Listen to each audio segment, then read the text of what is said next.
अंगना में पूछ रही थे कौआ से मैया जी एथिन ना।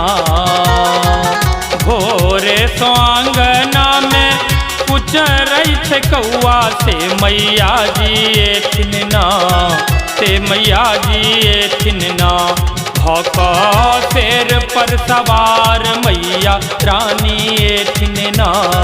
से भवानी एथिन ना। भौका शेर पर सवार मैया रानी एथिन ना। से भवानी एथिन ना।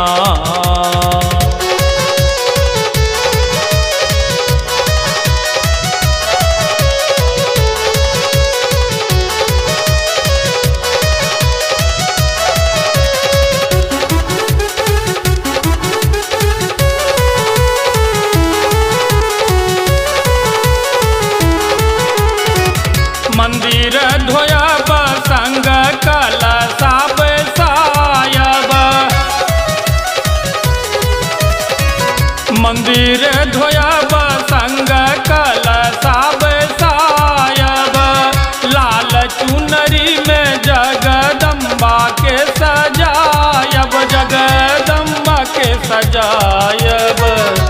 धूप गुगुल फूल गम गम गम के महारानी एथिन ना।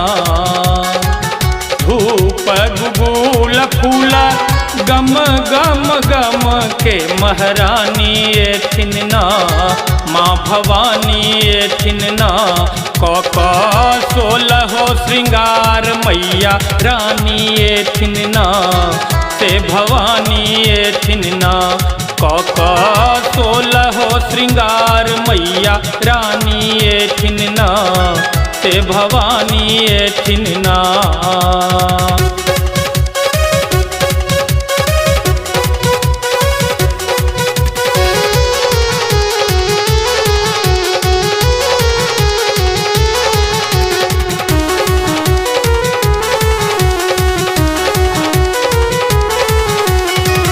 मोर पपीहा कोयल बाजै मीठी बोलिया।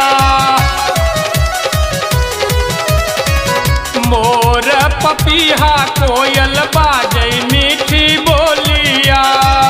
जग जननी मैया एथिन बैस के डोलिया हो। एथिन बैसी डोलिया। कमला बिमला एथिन मिथिला नगरिया। से सातो बहिनी ना।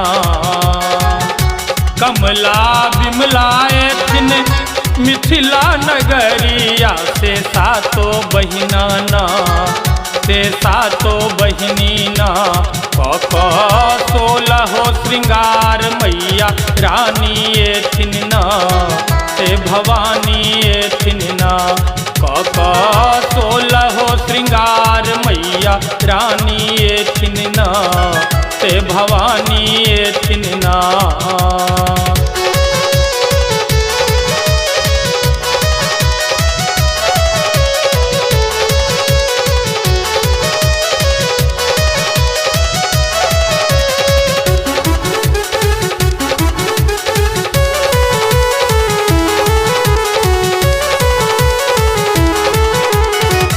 राधे के जननी अहिटा सहारा।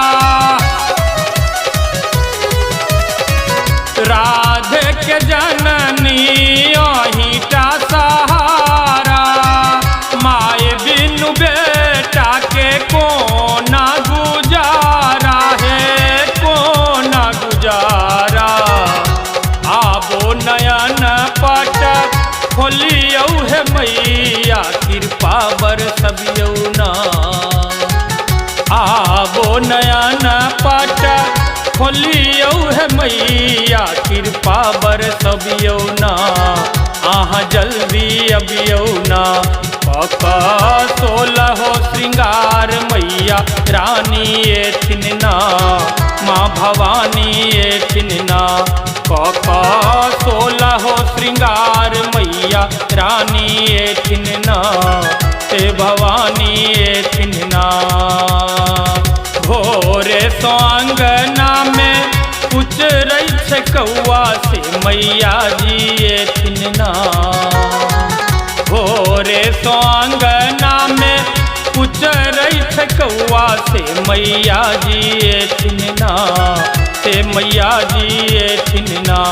भौका शेर पर सवार मैया रानी एथिन ना, से भवानी एथिन ना।